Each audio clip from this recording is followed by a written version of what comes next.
Hey everybody, this is Missy Hood with Tame Your Braino. How's everybody doing today? Just sitting here, studying, doing my dissertation work, and some thoughts came into mind about some different things going on in our nation right now, and I just kind of wanted to touch base with everybody and kind of share with you some thoughts that God had been showing me I don't have my Bible near me. I'll grab my Bible here in a second. Anyway, some thoughts the Lord have been showing me the last couple of days. I know we've got different things going on in the nation with protesters and things like that. Now, I want to remind everybody, these are things that God warned us about that would be happening.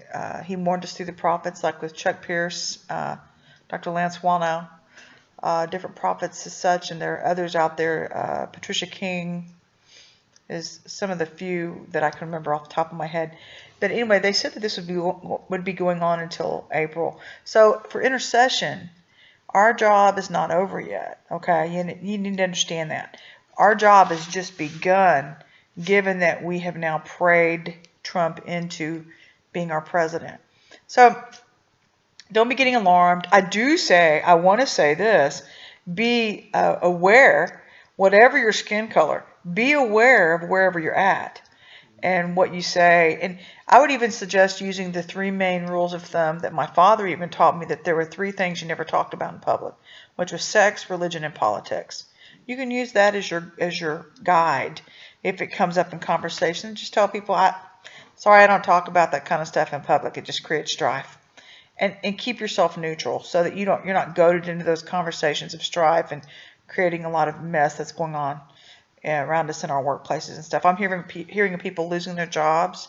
I'm hearing of people getting beat up in the streets. You heard about the guy that got pulled out of his car, and nobody even knew who he voted for. He was just pulled out of his car because they assumed he was a white person, so he must have voted for Trump. There are these freaking crazy ass. I'm sorry, but it's like they're crazy as all get out, because these libtards seem to forget that their skin color is white too. Some of them are white. I mean, it's like, did you lose your head? Did you leave your brain at home? So, long story short, you don't have to explain to anybody your political preferences. You don't have to explain to anybody anything about your personal life. And so, you're the one that opens or shuts that gate. But the thing is, prophetically, I really, really think it's important right now that we do keep our eye on the prize, because the enemy's already re-strategizing. If you haven't heard already in the news, the Democrats have already been congregating. They met with George Soros. I want to say today's Wednesday. They met with him Monday. It was Nancy Pelosi, Elizabeth Warren, and Keith Ellison. And Keith Ellison is Muslim, by the way. So they met with George Soros, and they won't announce the rest of them who were there. But to already try to plan a strategic attack to keep Trump out of the presidency, which the electoral vote is in our Constitution, and so that's a no-go anyway. And plus, I think that they're smart enough, hopefully, to know that they'd have a revolt across our country, because 3/4 of the country voted for Trump, if not more, actually more than 3/4. So it'd be ludicrous on their part to even think that we wouldn't come back. Although I'm going to say I'm kind of surprised.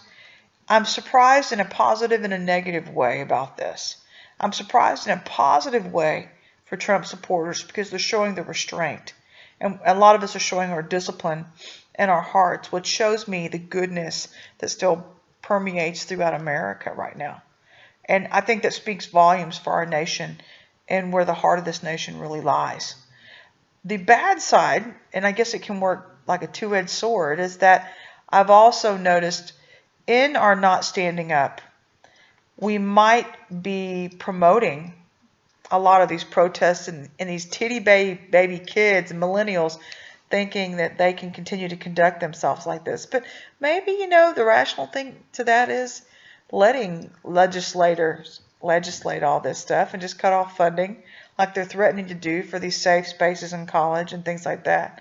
So anyway, stay abreast of what's going on and be wise.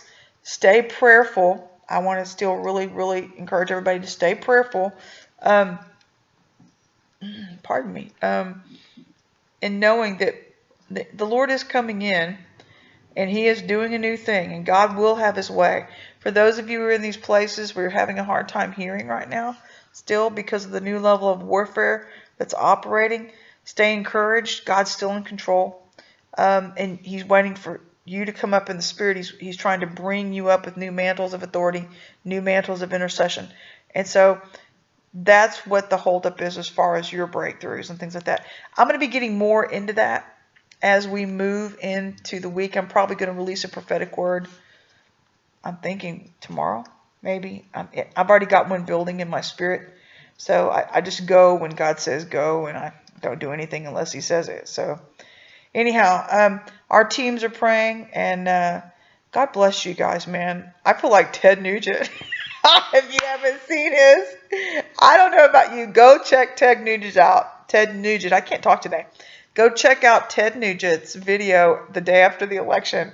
It's a little bit risque, but it's absolutely hilariously funny.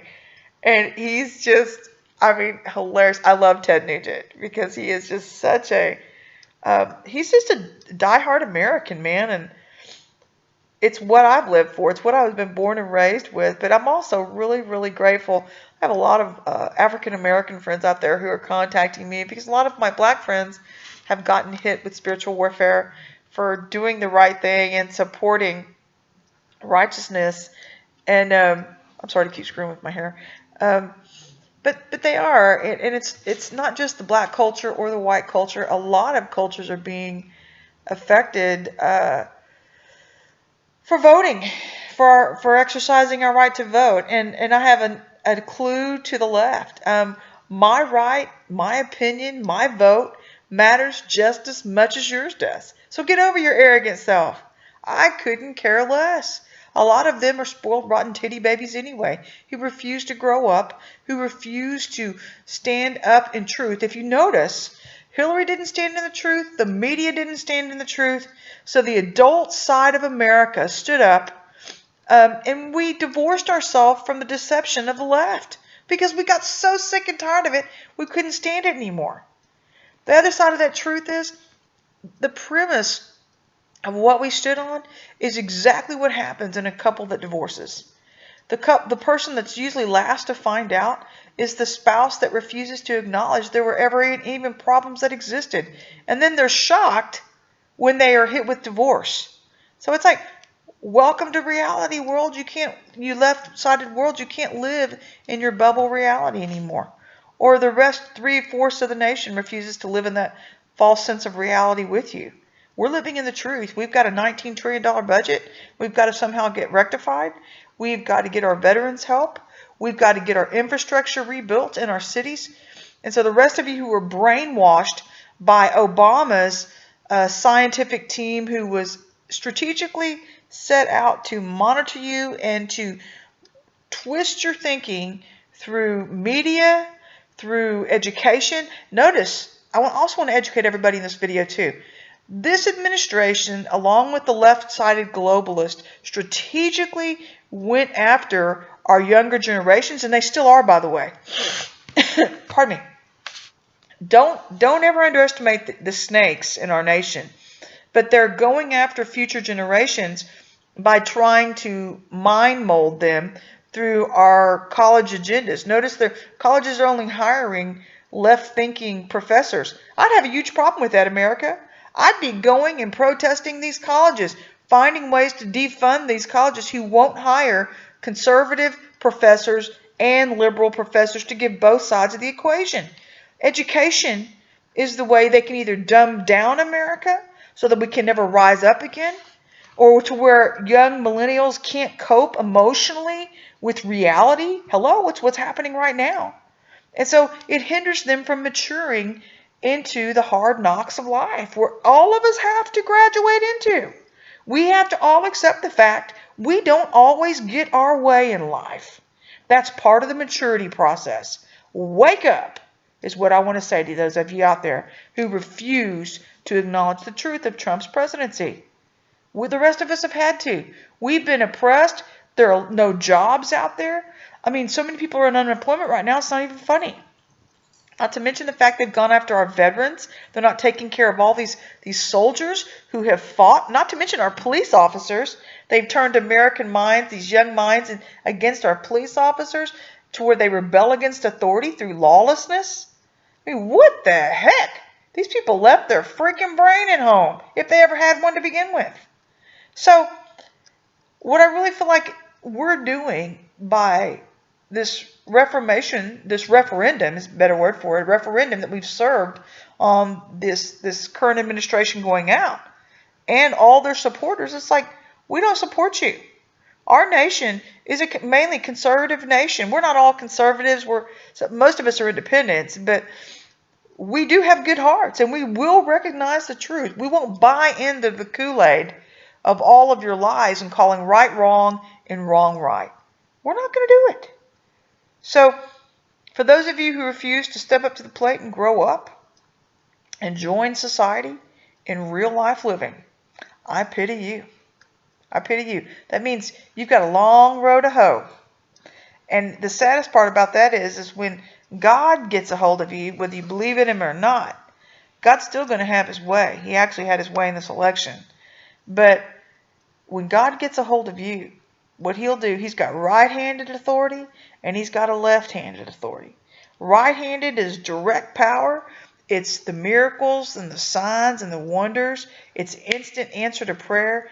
But when he gets a hold of you with that left hand, have you ever been left-handed, backhanded by your parent? It's when God takes you through, he grabs you by the nape of the neck. And this is instant force. It can even include judgment, instant judgment for touching the anointing the wrong way. But when God grabs you by the nape of the neck for being stubborn and bullheaded, he will literally drag your face through the mud with your own weaknesses because of your own refusal to acknowledge him and acknowledge his truth. God says, I am the way, the truth, and the life. The only way to the Father is through me, Jesus. So, given that, you set yourself up for a lot of years of heartache and difficulty, all because you refuse to walk in the truth. Anyway, I'll leave you with that. I look forward to talking to you guys tomorrow. I'm not trying to be Debbie Downer. I'm just trying to release the truth. That's what I am, man. I'm a double truth side of the sword for the Lord in intercession. And I just bless every one of you, man. If you haven't gotten a copy of my book, go check it out on Amazon.com or Barnes & Noble. They're carrying it now. They've always been carrying it, actually. Or you can get it on MissyHood.com. But I'll catch up with you tomorrow. God bless you.